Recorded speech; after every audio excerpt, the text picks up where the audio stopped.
प्रधान न्यायाधीश जबराले पनि भाग मागेपछि मन्त्री परिषद विस्तारमा ढिलाइ भएको स्रोतको दाबी। भागबण्डा भए न्यायालयको निष्पक्षता मात्र नभई संविधान नै समाप्त हुने प्रति चिन्ता व्यक्त। एमाले नेतृत्वमा ओलीलाई दोहोरिन बाधा नपुग्ने गरी विधानमा 70 वर्षे उमेर हदको व्याख्या। आगामी 3वटै तहको निर्वाचनमा पार्टीलाई बहुमत प्राप्त पहिलो शक्ति बनाउने प्रस्ताव। वैदेशिक रोजगारीको आवरणमा मौलाउन थाल्यो चरेस तस्करी। सोझा र निमुखालाई भरिया बनाउँदा तस्करलाई अम्कन सजिलो।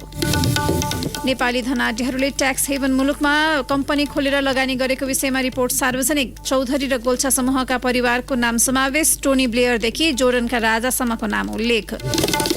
र साफ च्याम्पियनसिप फुटबलमा नेपालले आज श्रीलङ्कासँग प्रतिस्पर्धा गर्दै। नमस्कार, कान्तिपुर डायरीका साथमा साथी रमेश र म दिवा। अब समाचार विस्तारमा। मन्त्रालय र मन्त्रीको भागबण्डा शक्तिका आधारमा गर्ने कि समानताका आधारमा गर्ने भन्ने बारेमा गठबन्धन दलबीच मत बाजिँदा मन्त्री परिषद विस्तार अझ धकिलिएको छ। सरकारलाई पूर्णता दिने विषयमा गृह कार्य गर्न कांग्रेस नेता एवं कानून न्याय तथा संसदीय मामिला मन्त्री ज्ञानेन्द्र बहादुर कार्कीको संयोजनमा हिजो 2 पटक बैठक बस्दा पनि सहमति जुट्न सकेन। सत्ता गठबन्धनमा कार्यदलको संयोजन गर्दै आएका कांग्रेस महामन्त्री पूर्ण बहादुर खड्का कोभिड संक्रमित भई अस्पताल भर्ना भएपछि प्रधानमन्त्रीले कार्कीलाई संयोजनको जिम्मा दिनुभएको छ। एकीकृत समाजवादीका उपाध्यक्ष राजेन्द्र पाण्डेका अनुसार कांग्रेस र माओवादी केन्द्रले सांसद संख्याका आधारमा मन्त्रालय र मन्त्री भागबण्डा गर्नुपर्ने बताएका छन्। एकीकृत समाजवादी र जनता समाजवादी पार्टीले भने समानताका आधारमा भागबण्डा गर्नुपर्नेमा जोड दिएका थिए। पाण्डेले भन्नुभयो, यो सरकार 4वटै शक्ति मिलेर बनेको हो, सबैको योगदान उत्तिकै छ, त्यसैले समानताको सिद्धान्त अनुसार अघि बढ्नुपर्छ। उहाँहरू कांग्रेस माओवादीले भने संख्याका आधारमा मापदण्ड बनाउनुपर्छ भन्नुभयो। त्यसैमा कुरा नमिलेपछि फेरि छलफल गर्ने गरी बैठकबाट उठ्यौं। प्रधान न्यायाधीशले पनि भाग दाबी गरेपछि मन्त्री परिषदमा विस्तार ढिलाइ भएको गठबन्धन स्रोतले जनाएको छ। प्रधान न्यायाधीशको चासो कसरी सम्बोधन गर्ने भन्नेमा प्रधानमन्त्री शेरबहादुर देउवा, माओवादी केन्द्र अध्यक्ष पुष्पकमल दाहाल र नेकपा एस अध्यक्ष माधव कुमार नेपालबीच चरणबद्ध गम्भीर छलफल भएको एक मन्त्रीले बताएका छन्। उनले कान्तिपुरसँग भने, खासमा मन्त्री परिषदमा न्यायालयलाई पनि सिट चाहिन्छ भन्नेमा जबराको मात्र धारणा होइन, प्रधानमन्त्री देउवा नै दृढ हुनुहुन्छ। यसमा दाहाल र नेपाल पनि सहमत हुनुहुन्छ। यो विषयमा धेरै पहिले नै सहमति भएको हो, तर कार्यान्वयन गर्ने बेला विषय पेचिलो भएको छ। प्रधान न्यायाधीशको सिफारिसमा 2 जनालाई मन्त्री बनाउन प्रधानमन्त्री देउवाले पहिला नै वचन दिएको पनि कांग्रेस स्रोतले जनाएको छ। 1 जना मन्त्री त दिने, तर कसको भागबाट भन्ने विवादले दलहरू झमेलामा परेका छन्। गठबन्धन नेताहरूले सुरुमा कांग्रेसलाई प्रधानमन्त्री सहित 7, माओवादी केन्द्र, एकीकृत समाजवादी र जनता समाजवादी जसपालाई 5-5 मन्त्रालय दिने गरी 21 मन्त्रालयको भागभण्डा मोटामोटी टुङ्ग्याएको जनाएका थिए। त्यस्तै 4 राज्यमन्त्री उपयुक्त मापदण्ड बनाएर वितरण गर्ने समझदारी पनि भएको थियो। प्रधान न्यायाधीश जबराको कोटाबाट 1 जनालाई मन्त्री बनाउने विषय देउवा, दाहाल र नेपाल बीचमा मात्रै सीमित थियो। तर त्यो कोटा कसको तर्फबाट समायोजन गर्ने भन्ने विषय उनीहरूले टुङ्ग्याउन सकेका छैनन्। अन्य दलले प्रधान न्यायाधीशको चासो प्रधानमन्त्रीकै दल कांग्रेसबाटै कोटाबाट सम्बोधन गर्नुपर्ने अडान लिएका छन्। तर देउवा भने सिंहको मन्त्री परिषदबाट 1 मन्त्री छुट्याउनु पर्ने पक्षमा हुनुहुन्छ।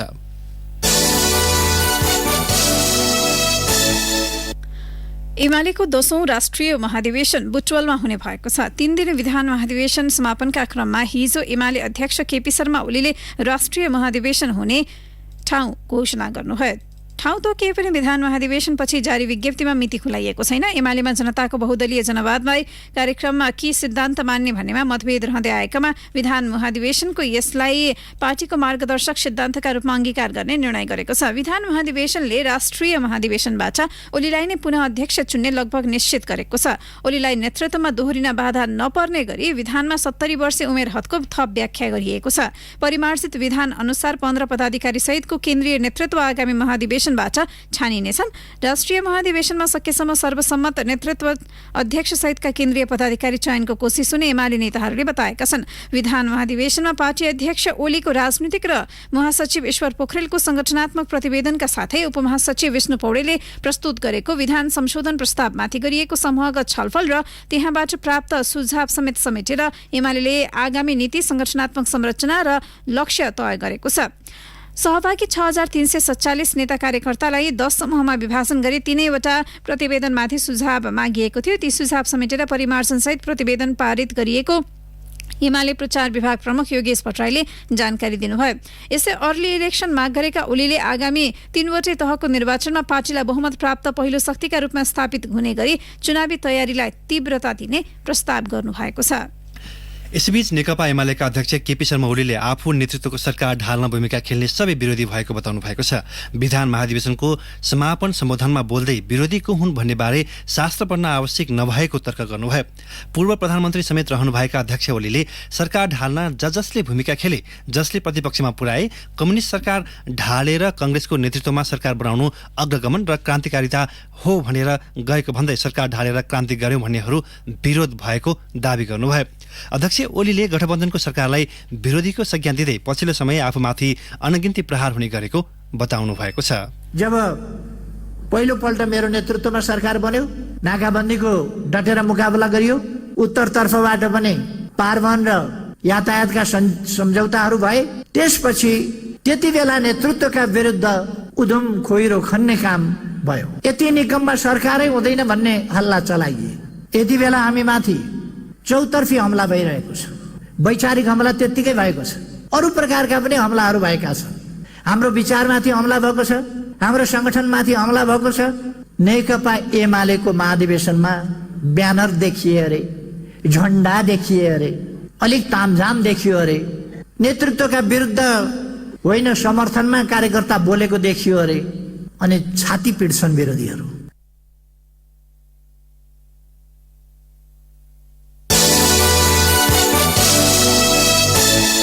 मन्त्री परिषदलाई पूर्णता दिन नसकेको सरकारले विदेश स्थित नेपाली नियोगहरूमा रिक्त 23 राजदूत नियुक्तको गृह कार्यमा जुटेका छन्। केपी ओली सरकारले राजनीतिक नियुक्ति दिएका राजदूतहरूलाई असोज 5 मा फिर्ता बोलाउने निर्णय गरेसँगै नेपालका 33 विदेशी नियोग, 30 दूतावास र 3 संयुक्त राष्ट्रसङ्घीय नियोग मध्ये 23 नेतृत्वविहीन छन्। रिक्त स्थानमा राजदूत नियुक्तिका लागि परराष्ट्र मन्त्रालयले राजनीतिक र करियर परराष्ट्र सेवाका कर्मचारी राजदूतको संख्याबारे आन्तरिक गृह कार्य तयार पारिसकेको छ। परराष्ट्र सचिव भरतराज पौड्यालले परराष्ट्र मन्त्री नारायण खड्कालाई 17 स्थानमा करियर राजदूत र 16 मा राजनीतिक कोटामा राजदूत नियुक्त गर्न उचित हुने ब्रिफिङ गर्नुभएको छ। मन्त्री खड्का संयुक्त राष्ट्रसङ्घको 76औं महासभामा सहभागी हुन न्युयोर्क पुगेका बेला प्रधानमन्त्री देउबाका विश्वासपात्र कानून मन्त्री ज्ञानेन्द्र बहादुर कार्की र त्यस बेलाका निमित्त परराष्ट्र सचिव प्रकाश सुवेदीले राजदूत नियुक्तिका विषयमा गृह कार्य गरेका थिए। खाली 23 मुलुकका राजदूत मध्ये अब 7 स्थानमा करियर राजदूत र 16 मा राजनीतिक नियुक्ति गर्ने परराष्ट्रको तयारी छ। कान्तिपुर डायरीमा अब ब्रेकको पालो। ब्रेकपछि कान्तिपुर डायरीमा अब कान्तिपुर सविस्तारको पालो। कान्तिपुर सविस्तार। लागु औषध नियन्त्रण ब्युरो एनसीबीले भदौ 21 गते कतार एयरवेजको उडान मार्फत वैदेशिक रोजगारीका लागि कतारको दोहा जान लागेका म्याग्दीका श्यामप्रसाद रोका र वीरबहादुर रोका मगरलाई पक्राउ गर्यो। एक्सरे मसिनमा उनीहरूको सुटकेसमा शंकास्पद दृश्य देखेपछि विमानस्थल सुरक्षामा खटिएका अधिकारीले ब्युरोलाई खबर गरेका थिए। सुटकेसभित्र 4 किलो 35 ग्राम लागु औषध चरेस बरामद भयो। लागु औषधबारे अनुसन्धान गर्ने प्रहरीको विशेषकृत इकाइ एनसीबीको टोलीले उनीहरूलाई सार्वजनिक गर्न हतार गरेन, बरु रोकाद्वय मार्फत 16 दिन लामो अपरेसन ह्यास चलाएर चरेस किनबेचमा संलग्न गिरोहलाई मात्र समातेको छैन, चरेस लुगाउन तयार पारिएको कारखाना नै फेला पार्यो। नेपालको चरेस अन्तर्राष्ट्रिय बजारसम्म पुर्याउन तस्करले अपनाएको शैली पनि उत्तिकै रोचक छ। पछिल्लो समय वैदेशिक रोजगारीका लागि जाने व्यक्तिलाई भरिया बनाएर लागु औषध तस्करी हुने गरेको प्रहरी अधिकृतहरू बताउँछन्, जो थाहै नपाई लागु औषध कारोबारी बनिरहेका छन्। वैदेशिक रोजगारीमा कतार जान लागेका श्यामप्रसाद रोका र वीरबहादुर रोका मगर पक्राउ परेपछि तहगत अनुसन्धान गर्दै गर्दा एनसीबीको टोली काठमाडौँको कपनमा चरेस लुकाउन प्रयोग गरिने ह्यान्डिक्राफ्ट सामान बनाउने कारखानासम्म पुग्यो। कारखानाबाट ह्यान्डिक्राफ्ट र नेपाली कागजबाट बनेका डायरी पनि प्रहरी टोलीले बरामद गर्यो। ती सामग्रीमा फल्स बटम बनाएर चरेस तस्करी हुने गरेको थियो। तस्करीका मुख्य नायकी शेषे भनिने उर्पा तामाङ र वीरबहादुर तामाङ पनि पक्राउ परे। ब्युरोका एसपी जीवन कुमार श्रेष्ठका अनुसार शेषे र वीरबहादुरले भारत हुँदै हङकङ, थाइल्याण्ड र टर्कीसम्म चरेस पुर्याउने गरेका थिए। उनीहरूले 5 वर्षको अवधिमा स्थलमार्ग प्रयोग गरेर करिब 60 केजी चरेस तेस्रो मुलुक पठाइसकेका छन्। कोभिड-19 को जुन महामारी छ त्यो भन्दा अगाडि चाहिँ सडकको बाटो भएर नेपालबाट कलकत्तासम्म पुर्याउने र कलकत्ताबाट चाहिँ सिपमेट हुँदै त्यहाँबाट हङकङ, चाइना, थाइल्यान्ड र टर्कीसम्म पुर्याउने भन्ने कुराहरू अनुसन्धानबाट खुल्न आयो। ब्युरोका एसएसपी हृदय थापाका अनुसार शेषे र वीरबहादुरले वैदेशिक रोजगारीमा जान लागेका व्यक्तिलाई प्रयोग गरेर लागु औषध तस्करीको प्रयास गरेका थिए। विमानस्थलबाट चरेस सहित पक्राउ परेका रोकाद्वयलाई उनीहरूको लगेजमा लागु औषध छ भन्ने थाहै थिएन। एसएसपी थापाका अनुसार उनीहरूले झोलामा के छ भनेर नहेरेका पनि होइनन्। फल्स बटम बनाएर लुकाएका कारण उनीहरूले चरेस देखेनन् र विदेश जानुपर्ने व्यक्ति हिरासत पुगे। 2वटा अपरेसन्सहरू गर्यौं। एयरपोर्टबाट चाहिँ एकचोटि गाँजा पक्राउ परेको थियो र पछिल्लो समयमा चाहिँ यो चरेस र यी दुवै कन्साइनमेन्ट चाहिँ कट्टारमा जाँदै गरेको थियो र युजिङ चाहिँ यिनीहरूले त्यहाँ जाने कामदारहरूलाई चाहिँ भरियाको रूपमा चाहिँ पोखाएको देखिन्छ। नुवाकोटका शेषे 2054 कार्तिक 3 गते लागु औषध खैरो हेरोइन सहित पक्राउ परे। अदालतले दोषी ठहर गरेपछि केन्द्रीय कारागार सुन्धारामा 19 वर्ष जेल सजाय भोगेका शेषेले जेलमै ह्यान्डिक्राफ्ट बनाउने तालिम लिएका थिए। 2073 सालमा रिहा भएपछि जेलमा सिकेको सिपलाई उनले पुनः लागु औषध कारोबारमा प्रयोग गरे। एसएसपी थापा यिनीहरूले उहाँ हङकङमा कुन व्यक्तिलाई जाने त्यो व्यक्ति मात्र चिन्छ, त्योभन्दा माथिल्लो लेयरलाई चिन्दैन। यो एकदम निड टु नो बेसिसमा काम गर्ने भएको कारणले गर्दा त्यसको नेक्ससको सबै मान्छेहरू चाहिँ थाहा हुँदैन र कतिमा बेच्छ, स्ट्रेट भ्यालु कति छ भन्ने पनि अलिकति गोप्य नै राख्छन् यिनीहरूले। पछिल्लो 1 महिनामा वैदेशिक रोजगारीका लागि खाडी मुलुक जानेलाई थाहै नदिई औषधि र अचारको बट्टामा त कतिलाई आर्थिक प्रलोभनमा पारेर चरेस पठाउने गरेको भेटिएको छ। गत भदौ 8 गते कतारको दोहा जान लागेका चितवनका 29 वर्षीय बुद्धिराज पाठक लागु औषध गाँजा सहित पक्राउ परे। उनको लगेज भित्र ग्यास्ट्रिक हरण चूर्ण लेखिएको ससाना 12वटा बट्टामा 8 ग्राम गाँजा फेला परेको थियो। बरामद गाँजा मोरङ सुन्दर हरैसाका कुमार श्रेष्ठले दिएका थिए। पाठक मार्फत गाँजा कतार पुर्याउन चितवनकै विष्णु नेवारले कुमारबाट 2 लाख रुपैयाँ लिएका थिए। नातामा विष्णु बुद्धिराजका जेठान हुन्। लागु औषध कारोबारका लागि तस्करले अपनाएको यो जुक्ति अहिलेसम्मकै फरक रहेको बताउँछन् एसएसपी थापा। शेषेको कनेक्सन चाहिँ अब अहिलेको अनुसन्धानबाट हङकङमा, टर्कीमा देखिन्छ भने पहिला जुन यो गाँजा लाने कुमारले त्यसलाई थाहा भयो अनुसार 2015 बाट नै गाँजा र चरेस चाहिँ आयात हुन्छ भन्ने उले बुझाएको थियो। भनेपछि निकै अगाडिबाट नै हाम्रो गाँजा चरेस त्यता गएको थियो। नेपालबाट जाने चरेसको मुख्य बजार हङकङ हो। प्रहरीका अनुसार हङकङमा बसेर नेपाली चरेसको कारोबार गर्ने मुख्य एजेन्ट नरमान तामाङको केही महिना अघि मृत्यु भएको छ। चरेस नेपालमा किलोको 10 देखि 15 हजार मात्रै पर्छ, तर कतार, हङकङ र टर्कीसम्म पुग्दा 28 लाख रुपैयाँसम्म पर्ने भएकोले जोखिम मोलेरै कारोबार भइरहेको छ। भरियालाई चरेस बोकाएर पठाए बापत गिरोहले प्रति केजी 2 लाख रुपैयाँसम्म दिन्छन्। गिरोहबाट रकम पाउने लोभमा तस्करका सहयोगीले आफन्तलाई नै थाहै नदिई लागु औषध बोकाएर फसाउने गरेको तथ्य खुलेको एसएसपी थापा बताउँछन्। विशेष गरेर अहिले चाहिँ यो लागु पदार्थ कारोबारीहरूले निर्दोष व्यक्तिहरूलाई चाहिँ विदेश जाने कामदारहरूलाई विभिन्न प्रलोभनमा पारेर केही सामान चाहिँ लगिदिनु भनेर चाहिँ पठाएको देखिन्छ। त्यही भएर विदेश जाने व्यक्तिहरू चाहिँ विशेष यसमा चाहिँ ख्याल राख्नुपर्ने देखिन्छ। वैदेशिक रोजगारीको आवरणमा विपन्नलाई प्रलोभनमा पारेर तस्करले त्रिभुवन अन्तर्राष्ट्रिय विमानस्थलबाट चरेस र गाँजा बोकाएर खाडी मुलुक पठाउने गरेको तथ्य बाहिरिएसँगै यसले नेपाल लागु औषध कारोबारको अखडा त बन्ने होइन भन्ने चिन्ता थपिएको छ। रेडियो कान्तिपुरका लागि प्रिन्स गौतम। कान्तिपुर सविस्तार।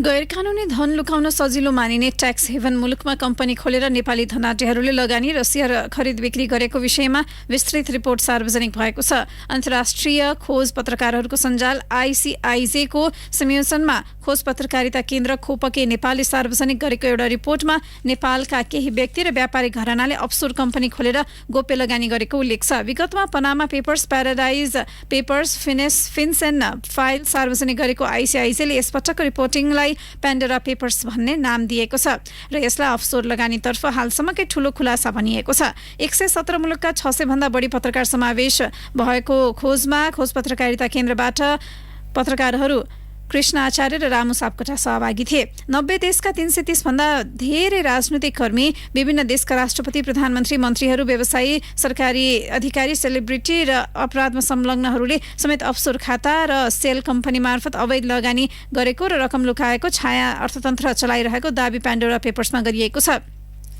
यो सूचीमा 16 जना नेपालीको नाम पनि जोडिएको छ, तर नेपालका राजनीतिज्ञ, सरकारी अधिकारी, सेलिब्रिटी र अपराधमा संलग्न व्यक्तिहरूको लगानी भने नभेटिएको रिपोर्टले जनाएको छ। कर प्रणाली पारदर्शी नहुने र जवाफदेहिता नखोजिने ट्याक्स हेभन मुलुक ब्रिटिश भर्जिन आइल्यान्डमा प्रतिनिधि सभा सदस्य तथा नेपालका एकमात्र डलर अर्बपति विनोद चौधरी र उनको परिवारका सदस्यको नाममा कम्पनी खोली विभिन्न देशमा कारोबार गरेको पेन्डोरा पेपर्समा उल्लेख छ। ती कम्पनीहरू विनोद, श्रीमती सारिका देवी र 3 छोरा निर्वाण, वरुण र राहुलका नाममा छन्। यस्तै नेपालको अर्को ठूलो व्यापारिक घराना गोल्छा अर्गनाइजेसनले अफसोर कम्पनी खोलेर कारोबार गरेको विवरण उल्लेख छ। गोल्छा अर्गनाइजेसन सम्बद्ध लोकमान्य गोल्छा, उहाँका दिवंगत भइसकेका 2 भाइ, उनीहरूका काकाका छोरा चन्द्र कुमार गोल्छा र दिवाकरका छोरा हितेश गोल्छाका नाममा ब्रिटिश भर्जिन आइल्यान्डमा नै कम्पनी खोलेर कारोबार रहेको खोपके रिपोर्टमा उल्लेख छ। त्यसैगरी यसअघिको खुलासा नेपाल लिक्समा उल्लेख भएका अजय सुमार्गी, अर्जुन प्रसाद शर्मा र किशोर राणाको लगानीमा थप विदेशी कम्पनी भेटिएको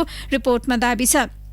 यसबाहेक राजेन्द्र शाक्य, हृदयराज घिमिरे, पुरुषोत्तम पौडेल, सुधीर मित्तल तथा नेपालमा व्यवसाय गर्ने भारतीय नागरिक राधेश्याम सर्राफको नाम र विवरण पनि खोपकेको समाचारमा उल्लेख छ।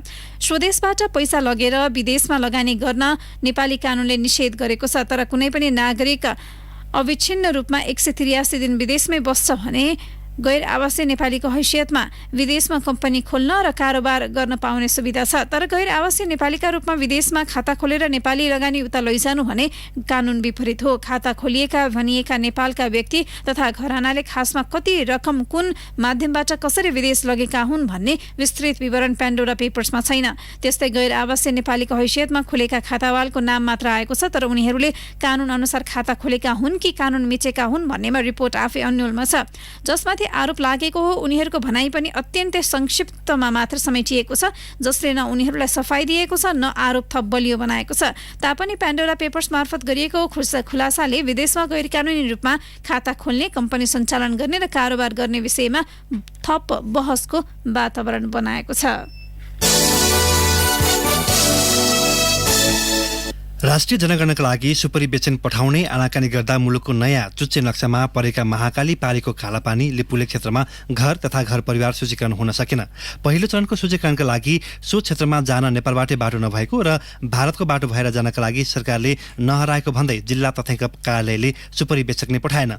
महाकाली पारी दार्चुलाको ब्यास गाउँपालिका 1 को थाङरुङ र तिङ्कर छन् भने त्यो जोडिएर कालापानी लिपुलेक भूमि पर्दछन्। सो क्षेत्रमा 2018 सालपछि जनगणना हुन सकेको छैन।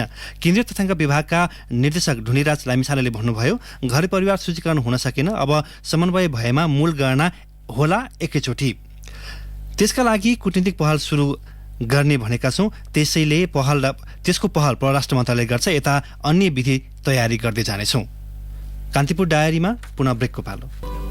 अब अन्तर्राष्ट्रिय प्रसङ्ग। विश्वका शक्तिशाली नेता, राजनीतिज्ञ तथा अरबपतिहरूले गोप्य सहमति राखेका महत्त्वपूर्ण दस्तावेज सार्वजनिक भएको छ। 35 हालका तथा पूर्व राष्ट्र तथा सरकार प्रमुखहरू सहित 300 सार्वजनिक व्यक्तिहरूको नाम अफसोर कम्पनीबाट प्राप्त भएको हो। प्यान्डोरा पेपर्स भनिएको पछिल्लो चुहावटमा जोडका राजको 7 करोड पाउन्डको सम्पत्ति बेलायतमा रहेको पाइएको छ। बेलायतका पूर्व प्रधानमन्त्री टोनी ब्लेयर तथा उनकी श्रीमतीले 3,12,000 पाउन्डको कर छली गरेको समेत पाइएको छ। सो चुहावट भएको कागजपत्रमा रुसका राष्ट्रपति भ्लादिमिर पुटिन, चेक रिपब्लिकका प्रधानमन्त्री आन्द्रेस बाबीको नाम पनि पाइएको छ। अब खेल प्रसङ्ग। मालदिव्समा जारी 13औं संस्करणको साफ च्याम्पियनसिप फुटबल अन्तर्गत नेपालले आज दोस्रो खेल खेल्दैछ। माले स्थित राष्ट्रिय फुटबल स्टेडियममा नेपालले आज श्रीलङ्काको सामना गर्नेछ। नेपाल र श्रीलङ्का बीचको खेल राति पाउने 10 बजे सुरु हुनेछ। नेपाल श्रीलङ्कालाई हराएर लगातार दोस्रो जित निकाल्न चाहन्छ। नेपाली टिमका कप्तान तथा गोलकिपर किरण चेम्जुङले श्रीलङ्का विरुद्ध 3 अङ्कका लागि खेल्ने बताएका छन्, तर बलियो टिम श्रीलङ्का विरुद्ध नेपाललाई जित निकाल्न सहज भने पक्कै हुने छैन।